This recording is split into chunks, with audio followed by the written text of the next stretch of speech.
Shalom, bien-aimés dans le Seigneur. Shalom, shalom, shalom. Soyez bénis de vous retrouver dans vos maisons, dans votre voiture. Je ne sais pas quel moment vous suivez votre émission, chez vous à la maison ou bien sur notre chaîne YouTube. Mais soyez tous bénis et comblés de grâce en Jésus. Nous avons développé depuis un moment une série qui s'appelle El Shaddai. Et je pense que maintenant, on est au 6e numéro. Alors, on a beaucoup à dire sur El Shaddai, n'est-ce pas? Peut-être que parmi vous, vous en connaissez même plus que le peu qu'on peut dire ici, car nous sommes des capsules de 5 minutes. Alors, on va chuter aujourd'hui, et vous allez continuer vos recherches telles des Béréens, continuer à lire la parole pour comprendre qui est El Shaddai. On a dit que c'était un Dieu tout-puissant. Il a dit à Abraham dans Genèse 17. Et là-dedans aussi, il a dit, marche devant ma face, sois intègre. Il a magnifié sa toute-puissance dans sa vie. On a dit que c'est un Dieu tout suffisant. On est venu à ce que Dieu avait dit à Paul, ma grâce te suffit. Il est tout suffisant. Et comment la révélation de El Shaddai a changé le cœur d'Abraham. Lui qui avant se comportait d'une manière à lui-même. Après, il a même accepté d'aller sacrifier son fils dans Genèse 22, on voit. Sacrifier son fils parce que sa mentalité avait changé grâce à la révélation d'El Shaddai. Et comment Dieu l'a mis à l'épreuve. Mais comme son cœur était changé parce qu'il a compris qui était El Shaddai. Et dans Hébreux 11, versets 17 à 19, il est dit, il croyait que même d'un corps mort, Dieu peut ressusciter. Et c'est ça, quand on comprend qui est El Shaddai, du tout-suffisance. Notre cœur change, n'est-ce pas? Notre façon de voir les choses change. Alors, pour chuter dans El Shaddai, sachez que El Shaddai signifie aussi un père, un parent nourricier. Ah oui.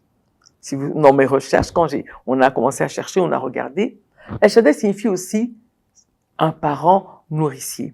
Alors, on va lire un peu le psaume 27, 10. On va lire ici. Donc, Dieu, il est aussi notre père et notre mère. C'est un parent nourricier. On va le lire dans la parole de Dieu. C'est ça, El Shaddai. Alors, le verset 27, 10 dit ceci. Car mon père et ma mère m'abandonnent, mais l'Éternel me recueillera. Ah. Donc, on peut nous abandonner par nos parents terrestres. Mais lui, notre Dieu, il nous recueille. Il se manifeste à nous tel un père, tel une mère. Il est là, le Dieu de toute suffisance. Il est là toujours avec nous, bien-aimés. Es-tu dans la souffrance? Êtes-vous dans une détresse quelconque? Êtes-vous dans un manque quelconque? Avez-vous été trahi par vos parents? Avez-vous été trahi par vos membres de famille? Vivez-vous une souffrance familiale? Ou une souffrance liée à une trahison dans à travers les parents dans la famille?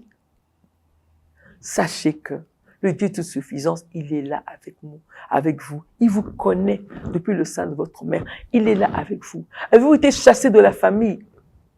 Vous avez une famille en El Shaddai. Alors, le verset 27-10, qu'on vient de lire, tellement édifiant, qui dit, mon père et ma mère m'abandonnent, mais l'Éternel me recueillera. Alors, il y a aussi un autre verset très édifiant dans Ésaïe 49-15. J'espère que je vais retrouver là où on a calé ça. Voilà. 49-15 qui nous dit ceci. En tout cas, je dois juste lire les versets pour nous édifier. Une femme oublie-t-elle l'enfant qu'elle allait? N'a-t-elle pas pitié du fruit de ses entrailles? Quand elle l'oublierait, moi, je ne t'oublierai point. Amen.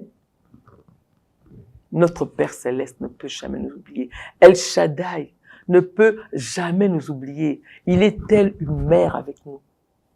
Il prend soin de nous. Il nous nourrit. Il prend soin de nous. Dieu de toute suffisance. Le Dieu nourricier, c'est lui El Shaddai.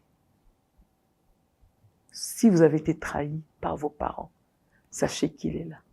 Sachez qu'il est là. Remettez-vous entre ses mains et faites-lui confiance. Dites, Dieu toute suffisance, Père Céleste, je viens à toi aujourd'hui. Alors, un dernier verset pour encore nous édifier. Il est dans Ésaïe 63, le verset 16. Et là, on parle d'Abraham. Tu as cependant notre Père. Tu es, voilà, excusez-moi, j'ai mal lu, excusez-moi. Tu es cependant notre Père. C'est dans Ésaïe. Car Abraham ne nous connaît pas. Israël ignore qui nous sommes. C'est toi, Éternel, qui est notre Père, qui dès l'éternité t'appelle notre Sauveur. Amen.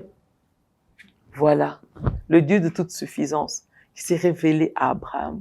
C'est un Dieu qui est notre Père. C'est un Dieu qui s'appelle nourricier, qui est notre Père, qui est notre Mère.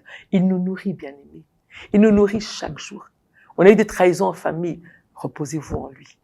On a eu des difficultés en famille, reposons-nous en lui.